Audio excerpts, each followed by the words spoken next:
आज supreme court का फैसला देखिए, हम लोग इंतजार कर रहे हैं, भगवान करे कि स्टे लग जाए। जो भी बिहार में परीक्षाएं, चाहे वो बीपीएससीएल की परीक्षा हो, टीआरई की परीक्षा हो, क्योंकि लोगों ने इसको धंधा बना रखा है। इस सारे के सारे धंधेबाजी को खत्म ही कर देना है। कि प्रशांत किशोर को ये थप्पड़ लगा है, मैंने कई बार कहा है कि प्रशांत किशोर को ये थप्पड़ नहीं लगा है, ये बिहार के 13 करोड़ जनता को थप्पड़ लगा है। और जो लोग विपक्ष वाले लोग कमेंट कर रहे हैं, तो उनको कौन रोका है भाई? हम तो आज भी आमंत्रित करते हैं कि आइए साहब, बैठिए हमारे साथ। यहाँ की बीजेपी भी लाठी खाई है, यहाँ पे जो है लोजपा भी लाठी खाई है, यहाँ कांग्रेस वाले भी लाठी खाए हैं, और कम्युनिस्ट वाले सब खाए हैं, सब लाठी, और भरपेट लाठी खाए हैं। उसके बावजूद भी इनका सत्ता का लालच ऐसा है कि विरोध नहीं कर पाते। प्रदेश में कड़ाके की ठंड है और अभ्यर्थी जो हैं लगातार गर्दनीबाग धरना स्थल पर डटे हुए हैं। और आज सुबह भूकंप भी बिहार में कई जिलों में महसूस किया गया।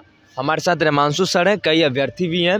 लगातार स्टार्टिंग से ही डे 1 से ही 18 दिसंबर से ही रेमांशु सर गर्दनीबाग धरना स्थल पर डटे हुए हैं। हालांकि बीच में इन्हें डिटेन भी किया गया। सर, इस कड़ाके की ठंड में लगातार अभ्यर्थी और आप भी डटे हुए हैं, सर कब तक ये चलेगा प्रोसेस आप लोगों का? जब तक हम लोग की मांग पूरी नहीं हो जाए तब तक हम लोग यहाँ बैठे रहेंगे। और मैंने पहले भी दिन कहा था कि जो जो दिन बढ़ते जाएंगे हम लोग की मांगें बढ़ती जाएंगी। पहले हम लोग सिर्फ बीपीएससी के लिए प्रोटेस्ट रिक्वेस्ट कर रहे थे कि बीपीएससी में सुधार हो जाए, लेकिन सरकार ने हमारी बात को सुना ही अनसुना कर दिया। और अब हम लोगों ने सोच रखा है कि जो भी यहाँ पे परीक्षाएं होती हैं, चाहे बीपीएससी की परीक्षा हो, चाहे बिहार दरोगा की परीक्षा हो, चाहे बीएसएससी सीजीएल हो, चाहे बीएसएससी 10+2 हो, इवन की जो सिविल कोर्ट में भी कुछ अनियमितताएँ दिखती हैं, लेकिन इस बार तो बिल्कुल नहीं दिखा। इसी तरह जो भी बिहार में परीक्षाएं, चाहे वो बीपीएससीएल की परीक्षा हो, टीआरई की परीक्षा हो, क्योंकि लोगों ने इसको धंधा बना रखा है। इस सारे के सारे धंधेबाजी को ख़त्म ही कर देना है। हम लोग चाहते हैं कि ईमानदार लड़के जो हैं हमारे सरकारी सेवा में जाएं, मेहनती लड़के सेवा में जाएं। और जब ईमानदार और मेहनती लड़के सेवा में जाएंगे तो बिहार का विकास अपने आप हो जाएगा। अभी क्या हो रहा है कि सब चोरी बेईमानी से पिछले रास्ते से घुस जा रहे हैं, तो उससे जो गरीब के बच्चे हैं, जिनके पास पैसा नहीं है, जो मेहनती हैं और जो दिन रात मेहनत करते हैं, वो सरकारी नौकरी नहीं पा रहे हैं। बहुत सारी लड़कियां जो अपने घर परिवार से जो है आज्ञा लेके, परमिशन लेके, और बहुत सारे हमारे लोग पास बच्चे पढ़ते हैं, किसी का फादर ठेला चलाता है, किसी का फादर जो मजदूरी करता है, उनको नौकरी नहीं मिल पा रही है, जबकि बहुत टैलेंटेड लड़के हैं। क्यों नहीं मिल पा रही है? कि पीछे से सब बड़े बड़े जो है नेता और अधिकारियों के साठ गांठ से उनको नौकरी नहीं मिल रही। तो अब जब तक इन सारी व्यवस्था में सुधार न हो जाए, और साथ ही साथ जो भी ये चोरी हुआ है जिस परीक्षा में, उनका रीचेक इन हम लोग करवाएंगे। सर, अगर कल की प्रकरण पर अगर प्रकाश डालें तो जिस तरीके से कल सुबह 4 बजे से ही रात 8-9 बजे तक पुलिस से नोक-झोंक, प्रशांत किशोर को डिटेन किया गया, गाड़ी में बैठ के उन्हें घुमाया गया। हालांकि उन्हें सशर्त जमानत भी देने की बात कही गई, लेकिन उन्हें जो है बिना शर्त के जमानत दिया गया। सर देखिए, हम लोग को भी जो जमानत मिली है ना, वो भी बिना शर्त की मिली है। ओरल हम लोग को बोला गया था। ये पुलिस वाले आके इसी बात पे हम लोग को हड़काते हैं। कारण क्या है कि जो माननीय न्यायालय है वो हम लोग की वस्तुस्थिति को देख रहा है, वो सारी चीज़ों को देख रहा है। जो घटना 6 दिसंबर को घटी, बिल्कुल भाई, जो भी न्यायालय के लोग हैं, जो जज लोग हैं, वो भी तो देख रहे हैं आखिर क्या हो रहा है। वो भी तो आम इंसान ही है ना, वो भी बहुत सारी परीक्षा क्वालिफाई करके तो उस पद पे पहुंचे हुए हैं। तो उन सबकी निगाहें जो है हम लोग के हर एक्टिविटीज़ पे कि आखिर लड़के कर क्या रहे हैं। जब 6 दिसंबर को लाठीचार्ज हुआ, सबने देखा उसको। जब जो है 25 दिसंबर को लाठीचार्ज हुआ, सबने देखा। 29 तारीख को लाठीचार्ज हुआ, वो देखा। फिर जो है 5 तारीख की सुबह जो गांधी मैदान में पुलिस ने और प्रशासन ने किया, वो सबने देखा। तो अगर आप अमानवीयता पे आ जाएंगे तो न्यायालय मानवीयता पे नहीं आता। न्यायालय में आज भी मैं मानता हूँ कि अधिकांश लोग जो है ईमानदार हैं और हम लोग चीज़ों को देखते हैं। मैं बहुत सारे जजों को व्यक्तिगत रूप से जानता हूँ कि वो एकदम उनमें ईमानदारी कूट कूट के भरी हुई। तो वो उन सब चीज़ों को देखें तो स्वाभाविक है, तो हम लोग के पक्ष में देंगे। प्रशासन तो उन पर दबाव डालता है कि नहीं कोशिश कीजिए। थप्पड़ भी चल गया। सर, तो वही तो कह रहे हैं ना कि प्रशांत किशोर को ये थप्पड़ लगा है। मैंने कई बार कहा है कि प्रशांत किशोर को ये थप्पड़ नहीं लगा है, ये बिहार के 13 करोड़ जनता को थप्पड़ लगा है। ये जो परीक्षा की तैयारी करने वाले, प्रतियोगी परीक्षा की तैयारी करने वाले युवा हैं, उनकी भावनाओं को और उनके भविष्य को थप्पड़ लगा है। क्योंकि वो अपने लिए कोई एजेंडा लेके नहीं बैठे हुए थे, वो जो छात्रों के लिए अनशन में बैठे हुए थे ना। कौन उनसे कहा था अनशन करने के लिए? वो व्यक्ति का जो भूखे जो है वहाँ बैठने के लिए। इस ठंडक में आप देख रहे हैं, आप ये जो आज महसूस कर रहे होंगे यहाँ पे ठंडक, हम लोग बैठे हुए हैं और व्यक्ति खुले आसमान के नीचे बैठा हुआ है। हमने तो कहा कि जितने राजनीतिक दल के लोग सब बैठ जाए, कौन मना किया है? आरजेडी आ जाए। लेकिन सर एक सवाल ये है कि जिस तरीके से प्रशांत किशोर धरना पे बैठे, उन्हें डिटेन किया गया, कल थप्पड़ भी चल गए, लेकिन विपक्ष का एक यहाँ बहुत अहम रोल होता है, क्योंकि विपक्ष कहें तो लोकतंत्र का रीढ़ का हड्डी होता है, क्योंकि वो उसने सवाल खड़े करता है। आप मध्य प्रदेश में सर देखे होंगे कि जीतू पटवारी जो कि विपक्ष के नेता हैं, किस तरीके से एमपी पीसीएस को लेकर रोड पर उतर गए अभ्यर्थी के समर्थन में। लेकिन यहाँ विपक्ष तो सर एक्स के माध्यम से, ट्विटर के माध्यम से और वीडियो कॉल के माध्यम से आते हैं, या कुछ देर के लिए आते हैं फिर निकल जाते हैं। देखिए, जो बहुत सारे बच्चे यहाँ तैयारी करने वाले हैं वो सब आरजेडी के समर्थक। अब धीरे धीरे उनका आरजेडी नेतृत्व से भी विश्वास खत्म हो रहा है, क्योंकि लड़ाई हमारी नहीं है, लड़ाई जनसुराज की नहीं है, लड़ाई बीजेपी की नहीं है, आरजेडी की नहीं है, लोजपा की नहीं है, कांग्रेस की नहीं है, लड़ाई युवाओं की है।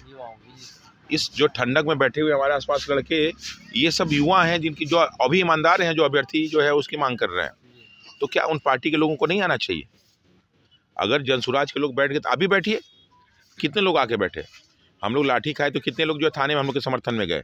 अगर यही उनका जो है कोई राजनीतिक मंच होता और राजनीतिक रूप से कोई गिरफ्तारी होती, तो हमें याद है कि कुछ जो है कोई ऐसा विरोध हो रहा था तो उसमें आरजेडी के जो लड़के कुछ गिरफ्तार हुए थे और कोतवाली थाना में गिरफ्तार करके ले गए थे।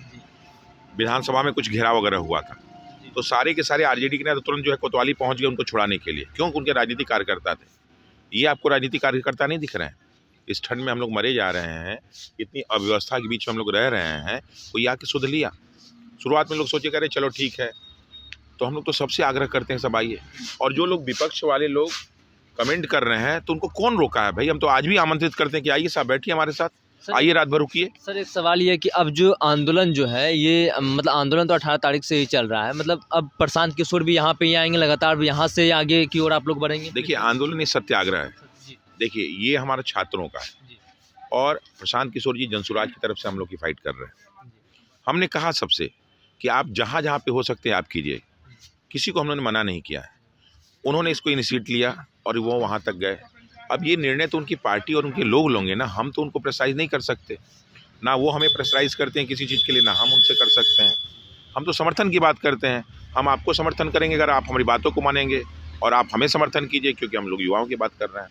उन्होंने कहा कि मामला तो अब गांधी मैदान में ही निपटेगा, जहाँ से शुरू हुआ वहाँ ही अंत होगा। देखिए, ये भी एक साहस की बात है कि जिस व्यक्ति को उतना ब्रूटली वहाँ से उठाया गया फिर भी वो अपनी हिम्मत को छोड़ नहीं रखा, वो अपने आमरण अनशन को जारी रखें और वो कहें कि गांधी मैदान में फैसला होगा, तो बिल्कुल उनके निर्णय के हम साथ में। सर आज न्यायालय, सुप्रीम कोर्ट में मामला हाँ, न्यायालय के आज सुप्रीम कोर्ट का फैसला देखिए, हम लोग इंतजार कर रहे हैं, भगवान करे कि स्टे लग जाए, क्योंकि स्टे लग जाएगा। साथ ही साथ जो प्रशासनिक अधिकारी स्टे लगने स्टे लगने का मतलब है कि पूरे बीपीएससी जो आयोग है, ऑटोनॉमस बॉडी, पूरे भंग हो जाना सर। स्टे अगर लग नहीं, स्टे का मतलब ये नहीं होता। स्टे मैंने होता है कि ये जो परीक्षा हो रही है, अगर कर देती है तो नहीं, ये जो परीक्षा है इस परीक्षा पे स्टे लग जाएगा। यानी अब इसके आगे कोई प्रोसीडिंग को बढ़ा नहीं सकते, और जब प्रोसीडिंग नहीं बढ़ा सकते तो अब हम लोग दबाव डालेंगे कि 70वीं बीपीएससी में लोग जो चोरी में शामिल हैं उनको सबके सामने लाया जाए और उनको जल्दी से जल्दी सजा दी जाए, तभी ये परीक्षा संचालित किया जाए। हम 4 महीने 6 महीने तैयार करने को तैयार हैं, लेकिन हम फिर से चोरी करने को तैयार नहीं है। आपको एक सूचना और बता दें कि जो 13 दिसंबर को बापू परीक्षा परिषद में घटना घटी थी और डीएम साहब का स्टेटमेंट आया कि आप झापड़ क्यों मारे, तो उन्होंने कहा कि जो हमारे जो है परीक्षा के यहाँ पे सुपरिटेंडेंट थे प्रोफेसर राम इकबाल सिंह, उनको हार्ट अटैक आ गया था और एम्बुलेंस को जाने नहीं दे रहे थे, जबकि उसी प्रशासन ने और डॉक्टरों ने कहा कि उनकी मृत्यु 11 बजे हो गई थी। सर 11 बजे हो गई थी, यानी कि डीएम झूठ बोल रहे हैं। थप्पड़ जो है ये भी हो सकता है मिली भगत में हो।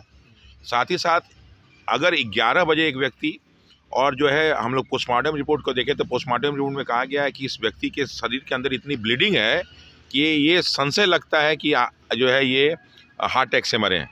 यानी हो सकता है कि उस बापू परीक्षा परिसर में उस 3 घंटे के दौरान कुछ न कुछ ऐसा हो रहा था जो इकबाल सिंह को पसंद नहीं था, और जिसके कारण क्या हुआ कि इकबाल सिंह की या तो मृत्यु हुई या तो हत्या हुई। इसमें हत्या के भी चांसेस लग रहे हैं। तो इसका आप जो है सिर्फ पोस्टमार्टम की रिपोर्ट के चेक करके उन सारे अधिकारियों और जिन्होंने झूठ बोला उनके खिलाफ कार्रवाई होनी चाहिए। और एक चीज़ और, वो जो है स्टेशन के जो है यहाँ पे बापू परीक्षा परिषद के सुपरिटेंडेंट नहीं थे, बल्कि सिंपल एक इन्विजिलेटर थे। सर इकबाल सिंह के भी भतीजे हमें मिले थे 2-3 दिन पहले, उन्होंने भी अपने घर पे बुलाया, कई खुलासे करने हैं, उनके ऊपर भी प्रशासन दबाव बना रही है। लेकिन सर एक आखिरी प्रतिक्रिया आपसे रहेगी, पटना प्रशासन को लेकर आपकी क्या प्रतिक्रिया, जिस तरीके से उनकी रवैया रही है शुरुआती दिन से ही? देखिए, अभी तक यहाँ क्या हो गया, मैं तो आज से नहीं 2016 से बच्चों के आंदोलन को देख रहा हूँ। मैं बहुत इन्वॉल्व इसलिए नहीं रहता था कि मैं पढ़ाने पे ध्यान देता था, लेकिन लड़के जब भी मार खाते थे, कारगिल चौक पे, डाक बंगला पे, बीपीएससी के सामने, बिहार एसएससी के सामने, कहाँ उनको नहीं मारा गया है? और जानवरों की तरह मारा गया है। मारने के बाद केस किया गया, और केस करने के बाद लड़के भाग के मेरे पास आते थे, सर कुछ मदद कीजिए ना। तो उससे मुझे समझ में नहीं आता था, हम समझते कि यार यही सब बच्चे कुछ बदमाशी करते हैं और ये सब चले जाते हैं। बाद में जब मैं चीज़ों को देखने लगा तो मैं समझ गया कि प्रशासन के और नेता बहुत सारे मिले हैं, क्योंकि पिछले 30 साल से 2 ही पार्टी की सरकार है और यहाँ विपक्ष तो है ही नहीं, यहाँ विपक्ष शून्य है। क्यों नहीं शून्य है? कि हमेशा विपक्ष ये सोचता है कि नीतीश कुमार जी उनके साथ आ जाएंगे तो हमारी सरकार हो जाएगी, तो फिर जो पक्ष वाले हैं वो भी, तो उसके परिणाम स्वरूप क्या हुआ कि यहाँ पे आरजेडी भी लाठी खाई है, यहाँ पे बीजेपी भी लाठी खाई है, यहाँ पे जो है लोजपा भी लाठी खाई है, यहाँ कांग्रेस वाले भी लाठी खाए हैं और कम्युनिस्ट वाले सब खाए हैं, सब लाठी, और भरपेट लाठी खाए हैं। उसके बावजूद भी इनका सत्ता का लालच ऐसा है कि विरोध नहीं कर पाते और सही का साथ नहीं दे पाते हैं। लेकिन अब जो प्रशासन का रवैया है तो ह्यूमन राइट तो ले ही रहा है। अब माननीय सुप्रीम कोर्ट, उसने भी डीएम और एसपी, आज उन पे भी सुनवाई हो रही है, और हाँ उस पर भी हो रहा है, उसमें एक लाइन ये भी है, और साथ ही साथ अब हाई कोर्ट पे भी स्वतः संज्ञान लेगा इन सारे अधिकारियों पे, क्योंकि ये भी सब मिले हुए हैं। अगर आप नहीं मिले होते तो झूठे बयान क्यों देते? आप कह रहे हैं कि जो है हम एक थप्पड़ इसलिए मारे कि जो है ये ये जो है जाने नहीं दिए, और जबकि उनका लड़का भतीजा बोल रहा है कि साहब इनको तो जानकारी नहीं थी कि हमारे फादर कहाँ एडमिट हैं, वो हमको एनएमसीएच भेज दिए। एम्बुलेंस के पैसे तक की व्यवस्था, एम्बुलेंस तक की पैसा जो इन्विजिलेटर आपके यहाँ लगा हुआ है, हम भी जब हम लोग पढ़ाई करते थे, जब हम लोग करते थे तो इन्विजिलेटर को जो है पैसा मिलता है, वहाँ चाय नाश्ता में मिलता है, और उसकी सुरक्षा उस स्कूल कॉलेज की होती है। तो यहाँ पे जो है 3 संस्थाओं की बात की गई, एक बीपीएससी, दूसरा बीएसईबी और तीसरा लोकल एडमिनिस्ट्रेशन। और मुझे लगता है कि यहाँ जो बड़ी बड़ी मछलियाँ हैं, अब उन मछलियों को जाल में नहीं फंसेंगी, उनको बढ़िया से काटा भी जाएगा। और मुझे विश्वास है कि न्यायपालिका इनके खिलाफ ऐसी कार्रवाई करेगा कि पूरे भारत में किसी की हिम्मत नहीं होगी कि इस प्रकार लड़कों के साथ जो है गलत बर्ताव करें, और साथ ही साथ इस प्रकार का पेपर आउट में संलिप्त हो। देखिए, डे 1 से ही डटे हुए हैं रेमांशु सर, लगातार अपनी मांगों को लेकर अभ्यर्थी के समर्थन में है, डिटेन भी हुए और इन्होंने साफ तौर पर स्पष्ट सब बातें क्लियर कर दी इन्होंने।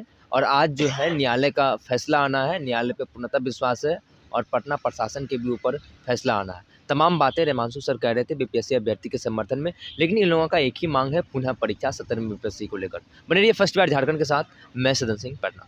गोल, जहां 27 वर्षों के सफर में 17,000 से भी अधिक छात्रों ने डॉक्टर एवं इंजीनियर बनकर भरे सफलता की ऊंची उड़ान, जहां साधारण छात्र भी झारखंड टॉपर्स बनकर बना रहे इतिहास। दूरदर्शी शिक्षाविद श्री विपिन सिंह के मार्गदर्शन में मेडिकल एवं इंजीनियरिंग के लाखों छात्रों के लिए आशा की किरण के रूप में गोल, नेशंस लीडिंग इंस्टीट्यूट।